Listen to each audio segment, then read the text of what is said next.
Hello student, आप सभी का स्वागत है हमारे YouTube channel applied science study point में, जिसमें हम पढ़ रहे हैं अप्लाइड फिजिक्स सेकंड का चैप्टर 5 स्थिर चुंबकत्व एवं विद्युत चुंबकत्व। पिछले लेक्चर में हमने पढ़ा था बायो-सेवर्ट का नियम, एम्पियर का नियम और चुंबक से संबंधित कुछ परिभाषाएं, उसकी प्रॉपर्टीज, उसके गुण। ठीक है, तो उम्मीद करता हूं आप सभी लोगों को समझ में आया होगा। जिन बच्चों ने अभी चैनल को सब्सक्राइब नहीं किया या पिछला लेक्चर नहीं देखा है, वो चैनल को सब्सक्राइब कर लें और पिछला लेक्चर देख लें, जिससे आपको आने वाले टर्म समझने में आसानी हो। तो आइए स्टार्ट करते हैं आज का लेक्चर, आज का वीडियो। चलिए, हमारा आज का टॉपिक है चुंबकीय क्षेत्र में धारा लूप पर बल लागू। ठीक है ना। टॉपिक क्या है हमारा? Torque on the current carrying loop in magnetic field. अगर कोई कुंडली है जिसमें करंट फ्लो हो रहा है, कुंडली का मतलब फेरा, घेरा, ठीक है ना। कुंडली है जिसमें करंट फ्लो हो रहा है, वो चुंबकीय क्षेत्र में रखी हो तो उसके ऊपर कितना बल आघूर्ण कार्य करता है।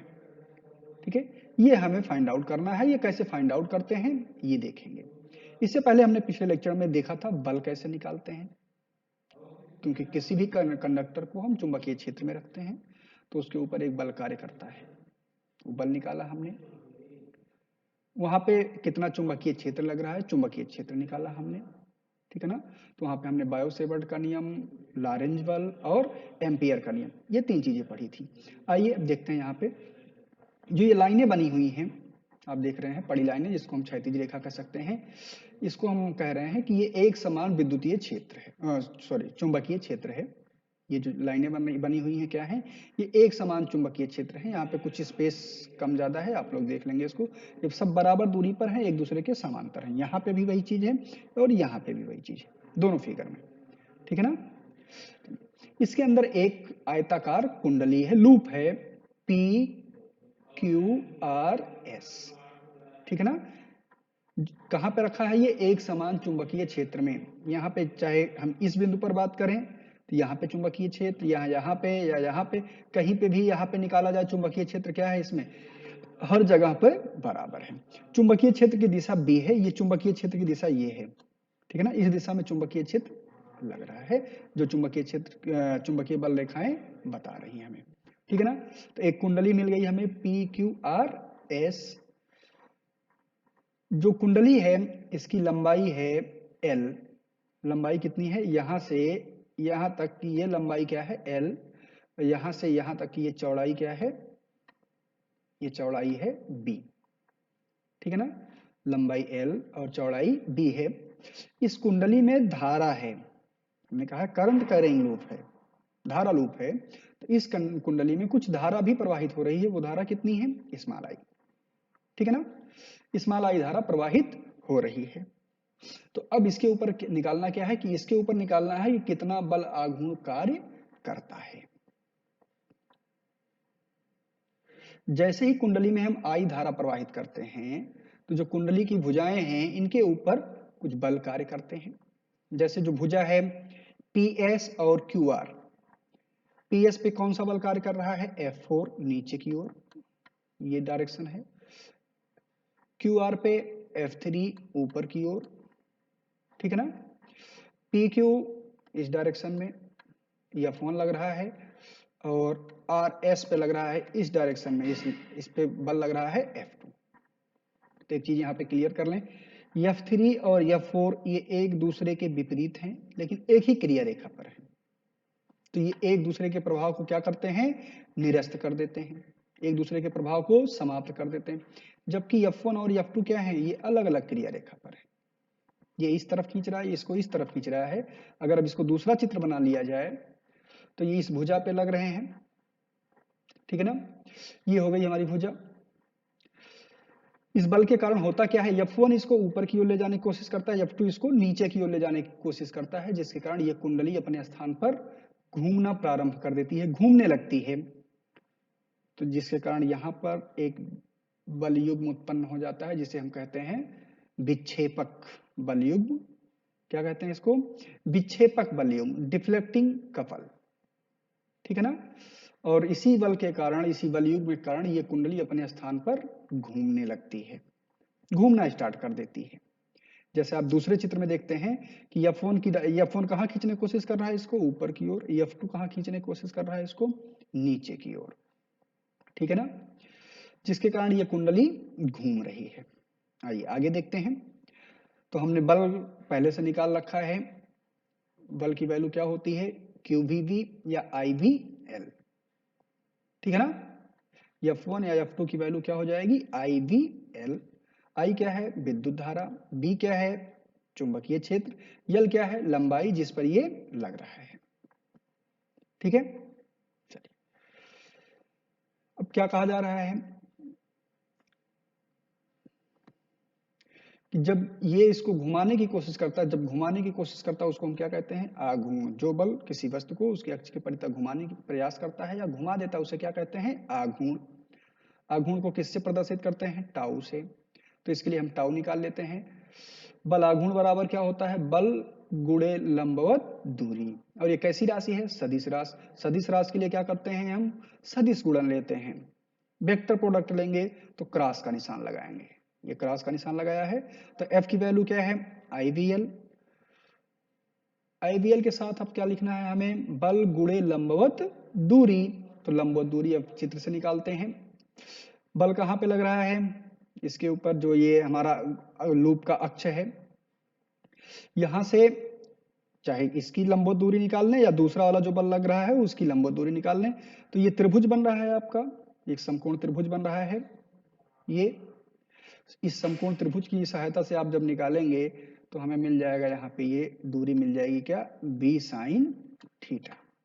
ठीक है ना, तो लंबवत दूरी क्या हो जाएगी अक्ष से इस बिंदु की, चाहे F1 की या F2 की निकाली जाएगी। इस प्रकार अगर यहाँ पर दूसरी तरफ निकालना चाहेंगे तो यहाँ पे बन जाएगा ये फिगर, और वो भी क्या आ जाएगा, B sin थीटा। ठीक है ना, तो लंबवत दूरी मिल गई B sin थीटा, तो हो गया IVL cross B sin theta. तो इसको हम ये भी लिख सकते हैं IV into L cross B sin theta. L cross B क्या है, L क्रॉस B लंबाई गुणे चौड़ाई को हम क्या कर सकते हैं, क्षेत्रफल। तो इसकी जगह हम लिख सकते हैं A क्या है, क्षेत्रफल है। तो इसको लिख सकते हैं IAB sin थीटा। ठीक है ना, लेकिन अब जो कुंडली है, कुंडली में कई सारे फेरे हों। जैसे आपने कुंडली देखी होगी, क्वाइल जिसको कहते हैं हम, मोटर में या पंखे में कहीं भी देखा होगा कुंडली। तो उसमें जो पतले तार की कुंडली बनाई जाती है, घेरे बनाए जाते हैं, वो ढेर कई सारी संख्या में होते हैं, बहुत सारे फेरे होते हैं। अगर फेरों की संख्या n है, क्या है, फिर ये तो एक फेरे के लिए हो गया, एक कुंडली के लिए। अगर फेरों की संख्या n है तो उन सबका बल आघूर्ण क्या होगा, तो ऐसे ही बस जो फार्मूला आया है इसी को क्या करेंगे, फेरों की संख्या से मल्टीप्लाई कर देंगे। तो ये टाउ क्या हो जाएगा आपका, बल आघूर्ण हो जाएगा इसका NIAB sin थीटा। ओके, हाँ, इस सिद्धांत के आधार पर हम जो आपका चल कुंडली धारा मापी है उसका निर्माण करते हैं। ठीक है, आइए देखते हैं अगला टॉपिक। अगला टॉपिक आपका क्या है, हाल प्रभाव, हाल इफेक्ट। हाल इफेक्ट क्या होता है, किसी चालक में हाल प्रभाव का उत्पन्न होना उस चालक तार में धारा प्रवाह की प्रकृति पर निर्भर करता है। मतलब जब किसी चालक में प्रवाहित धारा के लंबवत दिशा में एक चुंबकीय क्षेत्र लगाते हैं तो एक विद्युत वाहक बल उत्पन्न हो जाता है जो धारा तथा क्षेत्र दोनों के लंबवत होता है। इसी प्रभाव को क्या कहते हैं, हाल प्रभाव कहते हैं। अब आइए इसको समझते हैं डिटेल में। क्या कहा जा रहा है पहली लाइन में, किसी चालक में हाल प्रभाव का उत्पन्न होना उस चालक तार में धारा प्रवाह की प्रकृति पर निर्भर करता है। किस पर, धारा प्रवाह की प्रकृति पर, नेचर ऑफ करंट फ्लो पर निर्भर करता है, डिपेंड करता है। तो नेचर ऑफ करंट फ्लो क्या होगा, तो सबसे पहले ये जान लेते हैं, करंट क्या होती है, धारा क्या होती है, आवेश प्रवाह की दर। ठीक है ना, धारा क्या होती है, आवेश प्रवाह की दर। अब धारा बहती क्यों है, किसके माध्यम से चलती है, तो हम उसको कहते हैं आवेश वाहक। किसके कारण होता है, आवेश वाहक। जो आवेश को लेकर एक स्थान से दूसरे स्थान पर जा रहा है उसे क्या कहते हैं, आवेश वाहक। आवेश वाहक में क्या होता है, इलेक्ट्रॉन होता है आपका, होल्स होता है, या कह सकते हो आयन। आयंस होते हैं कि ये अलग अलग हो सकते हैं या सम्मिलित रूप से उपस्थित होते हैं। तो जहां पर भी धारा प्रवाहित हो रही है, तो अगर चुंबकीय क्षेत्र उपस्थित है तो ये एक बल का अनुभव करते हैं, जिसे हम क्या कहते हैं, लारेंज बल। अगर वहां पे चुंबकीय क्षेत्र उपस्थित है तो आवेशवाहकों के ऊपर एक बल लगता है जिसे क्या कहते हैं, लारेंज बल। ठीक है। लेकिन अगर ये चुंबकीय क्षेत्र उपस्थित नहीं होता है तो क्या किसी चालक में जो आवेशवाहक हैं वो गति नहीं करते हैं? जो फ्री इलेक्ट्रॉन्स होते हैं चालकों में, वो गति नहीं करते हैं? करते हैं। वो गति करते हैं, लेकिन उनकी गति रैंडम होती है। तो जब हम उसके ऊपर चुंबकीय क्षेत्र लगाते हैं तो वो सभी एक दिशा में अलाइन होने लगते हैं। तो जैसे ही चुंबकीय क्षेत्र अप्लाई किया जाता है तो जो इनका पथ होता है वो वक्राकार हो जाता है और एक सिरे से दूसरे सिरे की ओर गति करने लगते हैं। तो चालक के एक सिरे पर एक प्रकार के आवेश और दूसरे सिरे पर उसके विपरीत आवेश इकट्ठा होने लगते हैं। ठीक है ना। और ऐसा मुख्यतः तब होता है जब चालक में गतिमान आवेश वाहकों की संख्या बहुत ही कम होती है। ठीक है ना। अब जो आवेश ये विभक्त हो गए, पॉजिटिव एक सिरे पर चले गए, नेगेटिव एक सिरे पर आ गए, तो ये इसके ऊपर जब हम कोई विभव लगाएंगे या दूसरा कोई आवेश उस चालक को देना चाहेंगे तो उसका क्या करते हैं, विरोध करते हैं, क्योंकि ये दोनों सिरों पर एक बैरियर का काम करने लगते हैं। ठीक है ना। और जिसके कारण उनके सिरों के सापेक्ष एक स्थिर वैद्युत विभव उत्पन्न हो जाता है, जिसे हम हॉल वोल्टेज भी कहते हैं। और इसी पूरी घटना को क्या कहते हैं, हॉल प्रभाव। तो समझ में आया आप लोगों को? हॉल प्रभाव क्या है कि जब किसी चालक पर चुंबकीय क्षेत्र लगाया जाता है तो चुंबकीय क्षेत्र के प्रभाव के कारण उसके एक सिरे पर एक प्रकार के आवेश, दूसरे सिरे पर दूसरे प्रकार के आवेश इकट्ठा होने लगते हैं। तो सिरों पर एक बैरियर सा बंधा जाता है या चालक के सिरों पर एक वैद्युत विभव उत्पन्न हो जाता है। जो ये प्रभाव उत्पन्न हो रहा है, इसी प्रभाव को क्या कहते हैं, हॉल प्रभाव। हॉल प्रभाव का यूज कहाँ करते हैं, एप्लीकेशन क्या है इसका, तो ये जान लें सबसे पहले कि हम इसके आगे पढ़ेंगे अभी अगला चैप्टर, अर्धचालक। अर्धचालक पदार्थ में अर्धचालक जो होता है हमारा, वो कितने प्रकार का हो जाएगा, दो प्रकार का, जिसको हम यूज करते हैं, एन टाइप और पी टाइप। इनकी पहचान करने में इसका यूज करते हैं। पहचानते कैसे हैं कि जो हॉल कोफिशिएंट है अगर उसका मान निगेटिव है तो सेमीकंडक्टर आपका एन टाइप का होगा, और जो पॉजिटिव आएगा अगर हॉल कोफिशिएंट तो कैसा होगा, पी टाइप होगा। एक चीज यहाँ क्लियर कर लेंगे कि एन टाइप और पी टाइप ये किसके प्रकार हैं। अर्धचालक दो प्रकार का होगा, शुद्ध और अशुद्ध। तो एन टाइप और पी टाइप अशुद्ध अर्धचालक के प्रकार हैं। दूसरा प्रयोग इसका कहाँ कर सकते हैं, आवेश वाहकों का अनुगमन वेग ज्ञात करने में, ड्रिफ्ट वेलोसिटी फाइंड आउट करने में, इलेक्ट्रॉन और प्रोटॉन की गतिशीलता ज्ञात करने में, मोबिलिटी, इलेक्ट्रॉन और प्रोटॉन की मोबिलिटी फाइंड आउट करने में, और चुंबकीय फ्लक्स घनत्व ज्ञात करने में। ठीक है ना।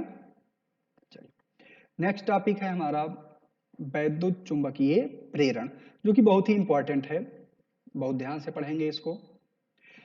वैद्युत चुंबकीय प्रेरण क्या है देखते हैं। पिछले लेक्चर में मैंने आपको बताया था कि जो चुंबकीय वैद्युत प्रभाव है, इसका सबसे पहले अध्ययन किसने किया, चुंबकीय प्रभाव का अध्ययन सबसे पहले किसने किया, ओरस्टेड ने। ओरस्टेड ने सबसे पहले इसका अध्ययन किया सन 1820 में। उन्होंने क्या बताया कि यदि किसी चालक में धारा प्रवाहित की जाए तो उस चालक के चारों ओर चुंबकीय क्षेत्र उत्पन्न हो जाता है। ठीक है ना। इसके बाद कई सारे वैज्ञानिक आते हैं जो इस पे अध्ययन करते हैं, लेकिन इसी आविष्कार से प्रभावित होकर, किस आविष्कार से, कि अगर चालक में धारा प्रवाहित होती है तो उसके चारों ओर चुंबकीय क्षेत्र उत्पन्न होता है। इस बात से, इस आविष्कार से, इस इंफॉर्मेशन से प्रभावित होकर फैराडे के दिमाग में एक आइडिया आया। एक साइंटिस्ट थे फैराडे, उनके दिमाग में आइडिया आया क्या इसका अपोजिट भी कर सकते हैं? अपोजिट का मतलब कि जब धारा प्रवाहित होती है तो चुंबकीय क्षेत्र उत्पन्न होता है, तो क्या चुंबकीय क्षेत्र से धारा उत्पन्न कर सकते हैं? तो इस पर इन्होंने कुछ कार्य किया। और क्या क्या किया इन्होंने कि इन्होंने चुंबकीय क्षेत्र से विद्युत धारा उत्पन्न हो सकती है कि नहीं हो सकती है, इसके लिए इन्होंने कुंडली के साथ चुंबक के साथ कुंडली का प्रयोग किया। कुंडली जानते हैं, फेरा जिसको हम कहते हैं, कॉइल। तो सबसे पहले इन्होंने किया क्या कि पहले कुंडली बना ली तारों की, उसको लपेटकर तार की कुंडली बना ली और उस परिपथ में एक धारा मापी लगा दी कि अगर उसमें धारा प्रवाहित होती है कुंडली में तो उस धारा मापी से उसको मापा जा सके। उसके बाद उन्होंने क्या किया कि अब चुंबक के उत्तरी ध्रुव और दक्षिणी ध्रुव को उसके आसपास लाकर प्रयोग करना शुरू किया। तो सपोज दैट पहले अगर वो उत्तरी ध्रुव को कुंडली के पास ले आते हैं तो धारा मापी में किसी एक दिशा में विक्षेप उत्पन्न होता है। ठीक, जब उससे वो दूर ले जाते हैं तो उसके विपरीत दिशा में विक्षेप उत्पन्न होता है। लेकिन अगर रोक देते हैं तो कोई विक्षेप उत्पन्न नहीं होता है। फिर बदल देते हैं चुंबक की दिशा को। अब दक्षिणी ध्रुव को पास ले आते हैं तो जो पहले प्रक्रिया हुई थी कि अगर पास लाने पर जिस दिशा में विक्षेप हुआ और दूर ले जाने पर जिस दिशा में विक्षेप हुआ उसका ठीक अपोजिट होता है। पास लाने पर अगर दाईं तरफ विक्षेप हुआ था पहले उत्तरी ध्रुव में, तो इस बार बाईं तरफ हुआ। फिर विक्षेप उत्पन्न हो रहा है और दूर ले जाते हैं तो उसके विपरीत दिशा में विक्षेप उत्पन्न हो रहा है। विक्षेप उत्पन्न होने का मतलब क्या है कि विक्षेप तभी उत्पन्न होगा, सुई कुछ मान तभी बताएगी जब कॉइल में, लूप में, कुंडली में कोई धारा प्रवाहित हो रही है। क्योंकि धारा मापी का कार्य क्या है? धारा को डिटेक्ट करना, मापना। तो इसका मतलब जब कुंडली के पास कोई चुंबकीय क्षेत्र लाया जाता है या उसकी गति कराई जाती है तो कॉइल में धारा प्रवाहित हो सकती है। फिर इस पर इन्होंने और अधिक प्रयोग किए। तो इन्होंने प्रयोग किया कि जब कुंडली को हम चाहे कुंडली को चलाते हैं, जब इन्होंने और प्रयोग किया तो अब चुंबक को स्थिर रख दिया, कुंडली को उसके आसपास गति कराई तो भी धारा प्रवाहित हुई। कुंडली को स्थिर कर दिया, चुंबकीय क्षेत्र को वैरी कराया, गति कराई तो भी धारा प्रवाहित हुई। तो इसका मतलब कुंडली और चुंबकीय क्षेत्र की जो सापेक्ष गति थी, इस सापेक्ष गति के कारण ही कुंडली में धारा उत्पन्न हो रही थी। धारा उत्पन्न होने के कारण क्या हुआ? विद्युत क्षेत्र भी उत्पन्न हो रहा था। ठीक है ना? और ये गति जितनी ज्यादा थी विक्षेप उतना ही ज्यादा हो रहा था, उतनी ही ज्यादा धारा उत्पन्न हो रही थी। पहला रीजन। दूसरा, यदि कुंडली जो है उसमें कॉइलों की, फेरों की संख्या बढ़ा दी जाए तो विक्षेप बढ़ जाता था। ठीक है ना? तो इससे ये भी क्लियर हो गया कि जो फेरों की संख्या होगी वो धारा को प्रवाहित करेगी। फेरों की संख्या ज्यादा होगी तो विक्षेप ज्यादा होगा। ठीक है ना?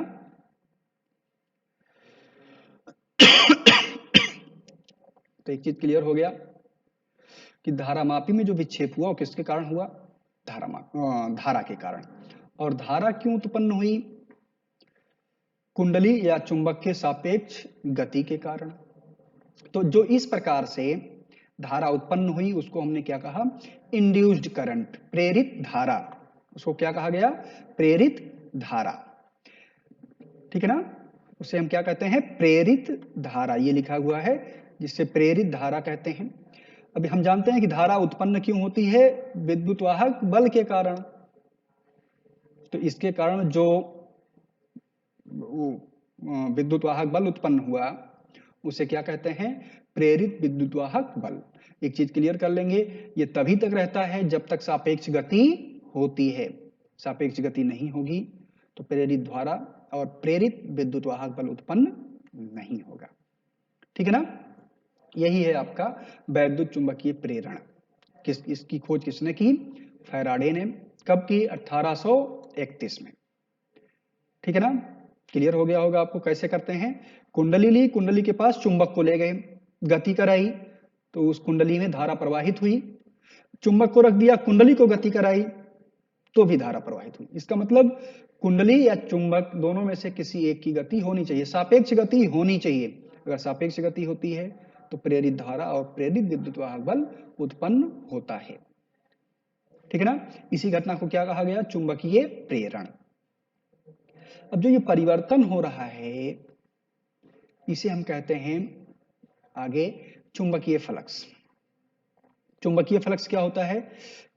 किसी पृष्ठ का चुंबकीय फ्लक्स उन चुंबकीय बल रेखाओं की संख्या उन चुंबकीय बल रेखाओं की संख्या है जो उस पृष्ठ को लंबवत भेदती हैं। जैसा आपने पिछले चैप्टर में वैद्युत फ्लक्स पढ़ा था, सेम वही चीज जैसे गाउस थ्योरम में देखा था आपने। यहाँ पे भी चुंबकीय फ्लक्स को फाई से डिनोट कर रहे हैं। फाई इक्वल टू वहां पे ई था, यहाँ पे वी है। तो integration of V d s. V क्या है? चुंबकीय क्षेत्र। डीएस क्या है? क्षेत्रफल। अदिश राशि है तो ये cos अदिश गुणन होगा, इसके साथ cos थीटा आ जाएगा। वेक्टर अगर हटाते हैं तो ये हो जाएगा integration of V d s cos theta. मात्रक क्या होता है इसका? न्यूटन मीटर प्रति एम्पियर। ठीक है ना। अब फैराडे के वैद्युत चुंबकीय प्रेरण के नियम क्या होते हैं? फैराडे के वैद्युत चुंबकीय प्रेरण के दो नियम हैं। पहला नियम जिसे हम न्यूमैन का नियम भी कहते हैं, इसमें इन्होंने क्या बताया कि जब किसी बंद कुंडली से होकर जाने वाली चुंबकीय फ्लक्स चुंबकीय बल रेखाओं की संख्या में या चुंबकीय फ्लक्स में, बल रेखाओं की संख्या का मतलब चुंबकीय फ्लक्स में परिवर्तन होता है तो परिपथ में एक प्रेरित वाहक बल उत्पन्न हो जाता है जिसका परिमाण चुंबकीय फ्लक्स के परिवर्तन की ऋणात्मक दर के बराबर होता है। क्या बताया इन्होंने? कि चुंबकीय बल रेखाओं की संख्या में परिवर्तन हो, कहां पे? किसी पृष्ठ से होकर जो जा रहा है, कुंडली से होकर जा रहा है, तो जो बल रेखाओं की संख्या होती है इसे क्या कहते हैं? चुंबकीय फ्लक्स। तो चुंबकीय फ्लक्स में अगर परिवर्तन हो रहा है तो प्रेरित वाहक विद्युत वाहक बल उत्पन्न हो जाता है, और जो किसके बराबर होता है? जिसका परिमाण किसके बराबर होता है? चुंबकीय फ्लक्स परिवर्तन के ऋणात्मक दर के बराबर होता है। फ्लक्स किससे डिनोट करते हैं? फाई से। दर किसके साथ निकालेंगे? समय के साथ।